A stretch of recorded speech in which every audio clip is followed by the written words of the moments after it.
We Do Biz. 3 minutes. Un expert. Un conseil. Sur We Do Biz. Nous poursuivons sur We Do Biz avec nos chroniques d'experts et avec Evelyne Platnik-Cohen, fondatrice dirigeante de Booster Academy. Alors pour nos auditeurs qui auraient un magasin, ils ont aussi des clients. Et ces clients, s'ils ont franchi une première fois la porte, si vous, entrepreneur, vous souhaitez qu'ils reviennent à nouveau, ils attendent peut-être ces clients un certain nombre de services. C'est tout le sujet de votre chronique aujourd'hui, Evelyne. Alors, que faut-il savoir? Quels services, finalement, attendent nos clients en magasin? Écoutez, moi, en fait, j'ai voulu faire cette chronique suite à une expérience que j'ai eue il y a 2-3 semaines dans une boutique où j'y suis allée avec une amie qui, elle-même, d'ailleurs, avait anciennement des boutiques. Et là, j'essaye une robe et je trouvais que la robe, il manquait quelque chose. C'était pas parfait.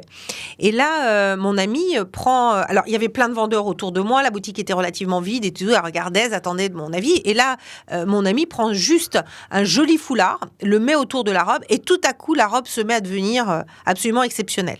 Et là, je me dis, mince, pourquoi c'est cette amie qui a fait ce geste-là et pourquoi aucune des vendeuses n'est quelque part capable de m'accompagner. Et j'ai regardé en arrière, je me suis dit, oui, il y a 15-20 ans, quand vous alliez dans des boutiques, vous aviez cet accompagnement-là. Vous n'étiez pas là juste à servir, à donner la robe, la chaussure, etc. Et vous aviez cet accompagnement. Et encaisser, exactement. Vous aviez cet accompagnement-là. Et pourquoi en 10-15 ans, tout a disparu? La question est à se poser. Alors, qu'est-ce qu'on attend, nous, dans un magasin? On attend déjà qu'on nous regarde et qu'on soit plus axé sur le client que sur son merchandising, le classement de ses affaires, etc.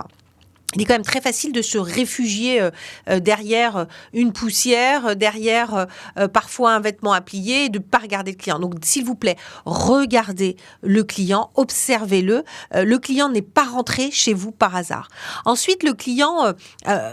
se dirige vers un objet quel qu'il soit. Et bien là, c'est à vous de trouver le bon moment. Alors moi, j'ai toujours compté 7-8 secondes dans votre tête et allez-y et regardez comment vous allez pouvoir aider ce client-là. Et là, vous avez des phrases d'accroche, mais on fera un spécial phrase d'accroche lors d'un prochain podcast.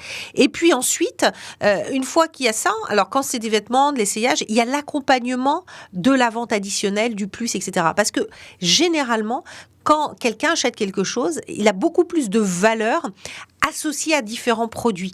Quel que soit, je prends une fontaine à un moment à eau et derrière j'ai possibilité de mettre de l'huile essentielle, je vais accompagner sur le choix des huiles essentielles. Je vais sur un vêtement, je vais accompagner avec des accessoires. J'ai une chaussure, je peux avoir une autre chaussure complémentaire. Il y a toujours possibilité. Et votre produit prend de la valeur et votre conseil prend de la valeur.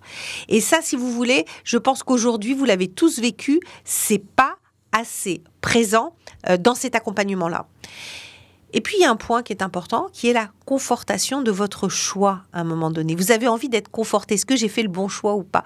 Et quand vous avez une caissière, une vendeuse qui vous dit « Là, c'est vraiment un très joli choix. Là, c'est notre nouvelle collection. Bravo, etc. » Eh bien, vous ressortez, c'est idiot, parce que peut-être que vous n'avez pas fondamentalement besoin, mais avec un peu de baume au cœur et vous dites « Qu'est-ce que je suis contente ?» Donc, vous voyez, c'est plein de petites choses à plein de moments différents. Et franchement, faites-le, quoi, ça peut faire la différence. Un client heureux revient souvent et un intervieweur heureux vous fera revenir dès la semaine prochaine. Merci à vous, Evelyne Platnik-Cohen.